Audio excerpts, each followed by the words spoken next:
नहीं रहती।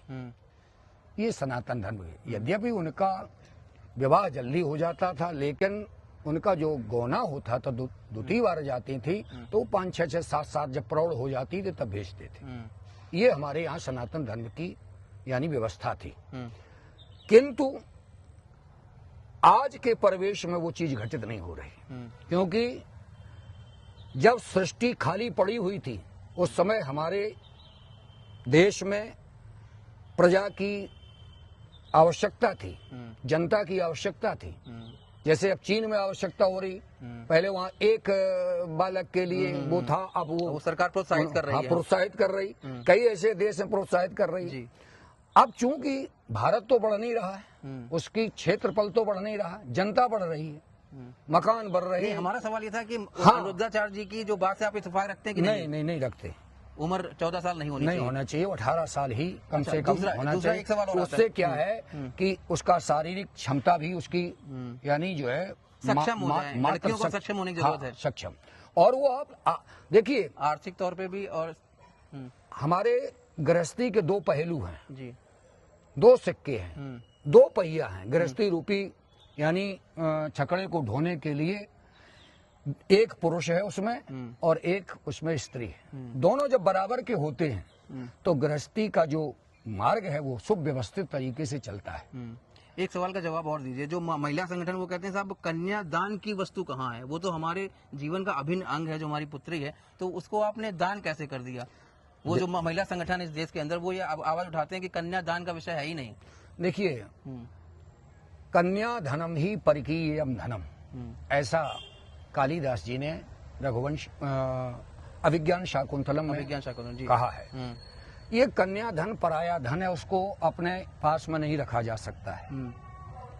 इसलिए हमारे यहाँ विक्रय का तो है नहीं, हर एक चीज वस्तु को बेचा नहीं जा सकता है। दान है, दान माने एक सम्मान पूर्वक एक ऐसे व्यक्ति के को समर्पित की जाए जहां पर उसको सुरक्षा मिले, जहां पर उसको शांति मिले, जहां उसको गौरव मिले, प्रतिष्ठा मिले, ऐसे स्थान पर उस वस्तु को पहुंचाना चाहिए। ठीक, वो एक सवाल का जवाब और दीजिए आप। हिंदू राष्ट्र की परिकल्पना क्या है? हिंदू राष्ट्र होना चाहिए, बनना चाहिए, जो मांग की जा रही है संवैधानिक तौर पे, आप क्या समझते हैं? आपका क्या विचार है? क्या हमारे दर्शकों को बताइएगा कि हिंदू राष्ट्र होना चाहिए देश को अंदर? देखो, राष्ट्र बनाए नहीं जाते, प्रकृति बनाती है।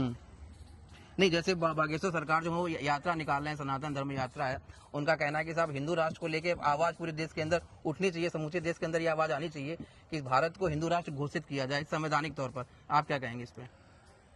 ये संभव नहीं हमारे यहाँ, नहीं होना चाहिए। नहीं, धर्मनिरपेक्ष हमारा रहा है, लेकिन सारे धर्मों का व्यवस्थित तरीके से इस देश को हिंदू राष्ट्र बनाने की आप मांग नहीं करते? नहीं, हम नहीं करते। ठीक, इस पर तौर पर नहीं करते। इसलिए नहीं करते हैं कि हमारा हिंदू राष्ट्र है ही पहले से। बाहुल्य किसका है? जिसका बाहुल्य होता वो तो राष्ट्र है ही। अब उसको जबरदस्ती ये राजनीति का खेल है। वस्तुतः वो तो हिंदू राष्ट्र है ही। अब हमारे यहाँ ये देखो उदारता हिंदुओं की, हिंदुओं को उदारता देखी, जो भी हमारे शरण में आ गया है हमने उसको भाई माना है और प्रेम से रखा है। ये केवल उदारता सनातन धर्म में ही पाई जाएगी आपको जी, हिंदू समाज में ही पाई जाएगी, शेष जगह नहीं। तो हमारा राष्ट्र पहले से ही हिंदू है, सनातन धर्म को मानने वाला है। अब हम केवल यानी राजनीति तौर पर उसकी घोषणा करके लाभ लें नेता लोग, एक विशेष पार्टी, हम किसी पार्टी की तो है नहीं जी, तो ये हमारी दृष्टि में उचित नहीं है। हम तो हिंदू हैं ही और हमारा भारत देश भी हिंदू। अच्छा महाराज जी, आप राम कथा भी कहते हैं, राम कथा में दो तीन चौपाई जिनके ऊपर बहुत ज्यादा विवाद होता है। पहली चौपाई है ढोल गवार सूत्र पर सुनाली सकल ताड़ना के अधिकारी, इस पर बहुत ज्यादा विवाद होता है, इस पे आप क्या विचार? देखिए, शब्दा नाम अनेक अर्थ, साहित्य में एक शब्द के अनेक अर्थ होते हैं, लेकिन एक ही अर्थ को तुम पृष्ठ पेषण करते रहो, पिसे को पीसते रहो, ये उचित नहीं। ताड़न क्रिया है, वर्ब है जी, इसके कई अर्थ हैं। नहीं तो रामचरितमानस में उसका एग्जैक्ट मीनिंग क्या है? अगर वो मीनिंग समझ में आ जाए तो लोगों के अंदर भ्रम कम रहेगा। ये भ्रम केवल यानी राजनीतिज्ञों ने फैलाया है, स्वार्थी लोगों ने।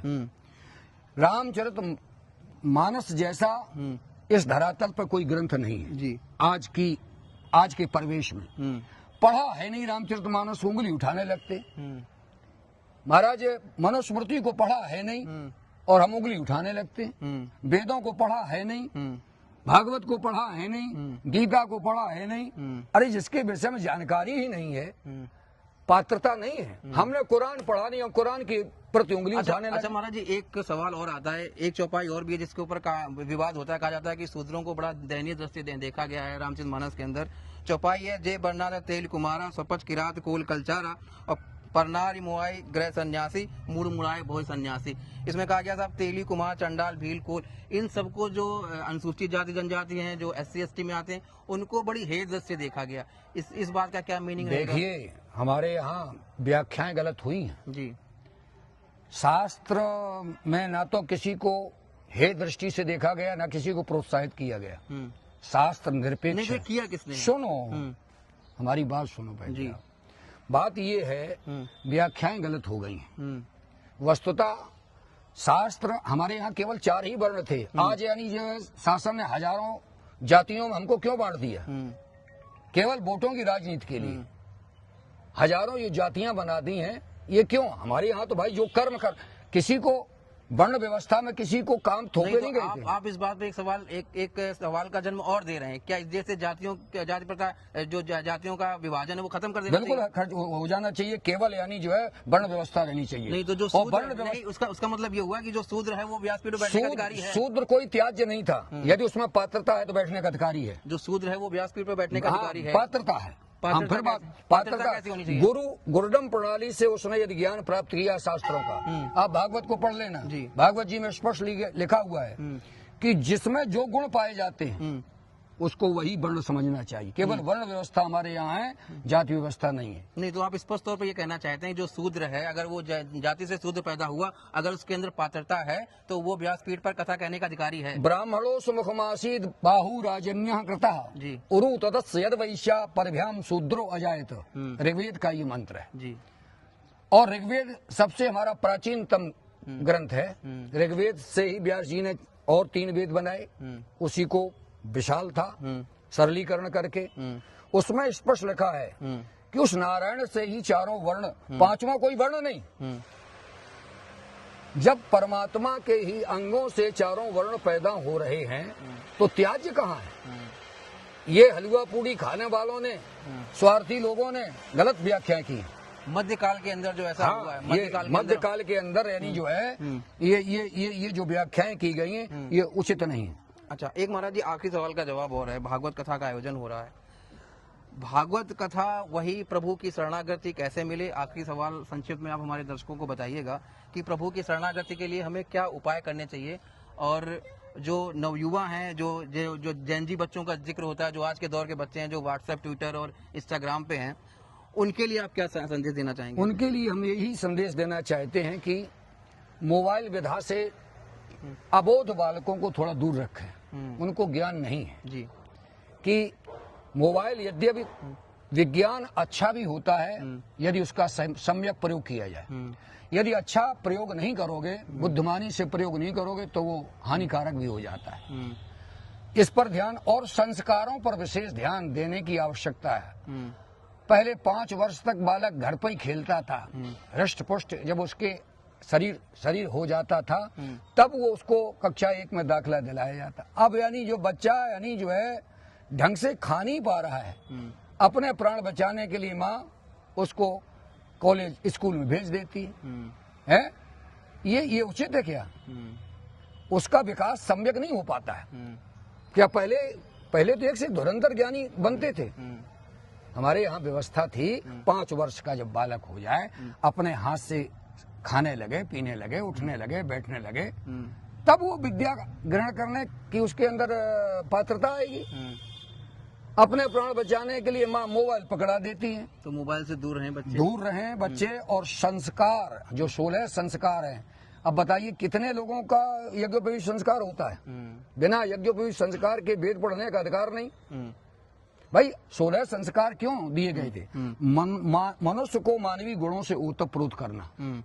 आज हम मनुष्य नहीं हैं, मानवीय गुणों से हम पीछे हटते चले जा रहे हैं। हमारे विशेष रूप से नवयुवक, उसका कारण ही एक है कि हम कट गए हैं अपने संस्कार। अच्छा, दूसरा महाराज जी एक चीज और बता दीजिए, क्या सिद्धियां होती हैं क्या?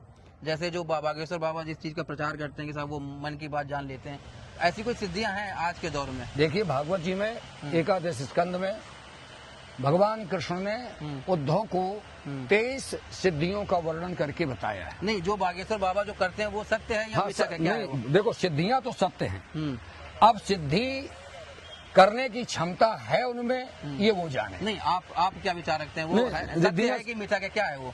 सिद्धियां हैं, भगवान हमारे हनुमान बाबा पर अष्ट सिद्धि नवनिधि के दाता, असबर दीन जानकी माता, ये हैं हमारे सनातन धर्म में हैं।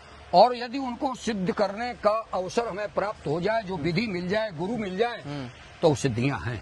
महाराज जी आपका बहुत बहुत आभार, आपने हमें समय दिया। तो महाराज जी का यही कहना है कि गुरु कृपा अगर हो जाए तो बहुत अष्ट सिद्धि नौ निधि भी आपको मिल सकती है। फिलहाल अभी के लिए इतना ही, अगले एपिसोड में फिर किसी मुद्दे पर चर्चा करेंगे। तब तक के लिए मुझे दीजिए इजाजत, नमस्कार। साधुवाद।